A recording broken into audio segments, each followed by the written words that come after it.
Halo semuanya, selamat datang di podcast Asal Jadi. bersama aku Arfianita. Dan aku, Zafir. Dan di episode kali ini, kita bakal membahas tragedi yang beberapa waktu lalu itu terjadi ya, yaitu tragedi tabrakan kereta di Bekasi. Betul, tapi tenang, kita nggak cuma bahas soal kronologinya aja nih. Mm-mm.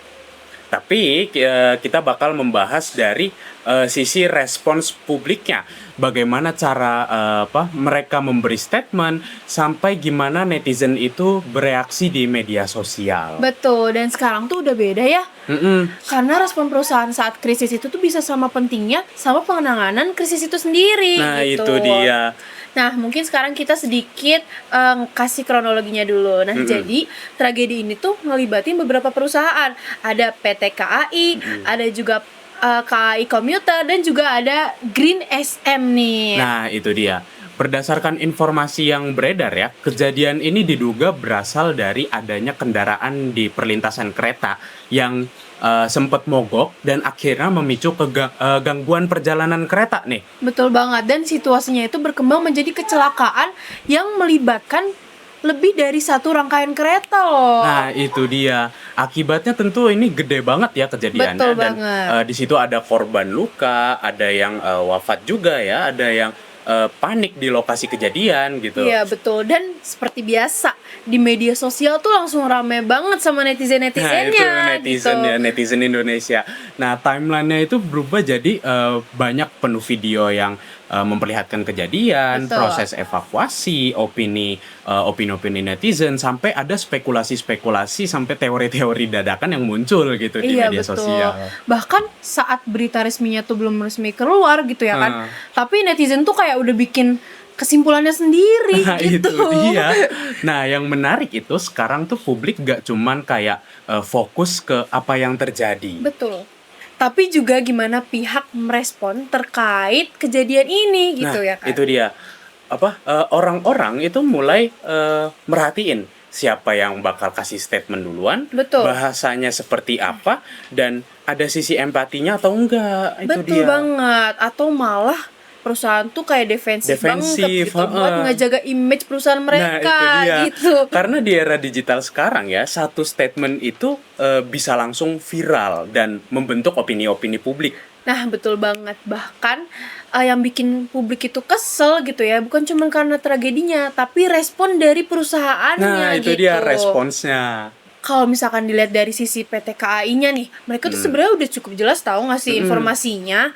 Nah, humasnya KAI ini kalau bisa dibilang bagus banget dalam menangani kejadian-kejadian seperti ini. Betul Mereka banget. itu update soal kondisi korban, proses evakuasi, sampai perkembangan operasional perjalanan kereta mereka sendiri. Betul banget. Dan dari sisi komunikasi krisis itu tuh penting banget sih menurut aku. Nah, itu dia. Karena saat situasinya lagi chaos, para netizen tuh pengennya tuh informasi yang jelas gitu loh. Heeh.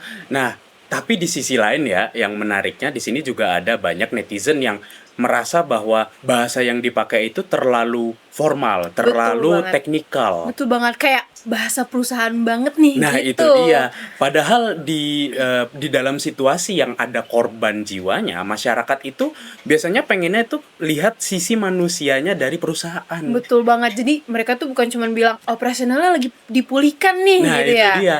Tapi juga kayak menunjukkan rasa empati, kayak misalnya kami turut berduka cita atas kejadian ini gitu. Betul banget. Karena sekarang itu tuh publik tuh bukan cuma nilai cepat atau enggaknya respon gitu loh. Itu dia. Tapi apakah responnya itu tuh tulus atau enggak Nah, gitu.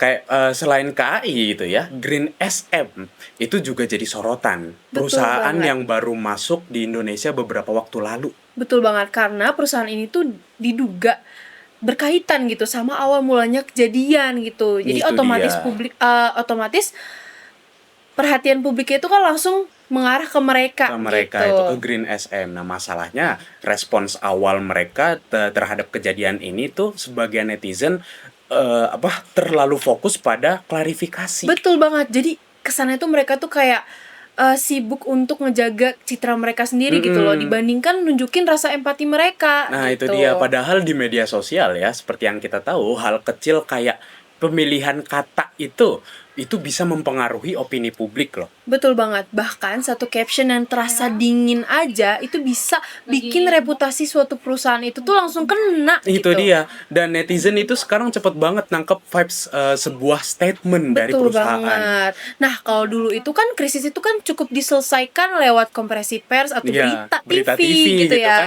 Nah, kalau sekarang kan beda gitu. Betul Media banget. sosial itu bisa bikin semua orang ikut komentar secara real time, secara langsung. Nah, sekarang tuh netizen tuh bukan cuma jadi penonton doang, tapi jadi hakim sosial gitu Nah, buat itu suatu dia. perusahaan. Tiba-tiba jadi hakim dadakan gitu Betul kan. banget. Nah, makanya ini tuh yang bikin tekanan ke tim humas perusahaan itu jauh lebih besar ya. Betul banget, karena mereka tuh bukan cuma harus nangani krisis di lapangannya aja, tapi juga harus nanganin krisis opini di internetnya Itu juga. Dan dia. dua-duanya itu sama pentingnya, Sama pentingnya. gitu. Nah, jadi dari tragedi yang barusan terjadi beberapa waktu lalu terjadi itu kita bisa lihat kalau komunikasi krisis itu penting banget loh. Betul banget. Jadi bukan cuma soal kasih informasinya aja, tapi juga soal nunjukin empati ke publiknya. Nah, bener banget. Karena di era digital sekarang, publik itu nggak cuma melihat apa yang perusahaan itu lakukan. Betul banget, tapi juga cara mereka berbicara dan juga menyampaikannya gitu Itu kan dia. ya. Nah, mungkin segitu aja pembahasan dari kita hari ini ya. Betul banget. Kalian kalau misalnya punya pendapat soal cara perusahaan menangani krisis di media sosial, kalian boleh tulis di kolom komentar ya. Nah, thank you banget udah dengerin podcast Asal Jadi. See you in the episode selanjutnya. Bye-bye. Bye-bye.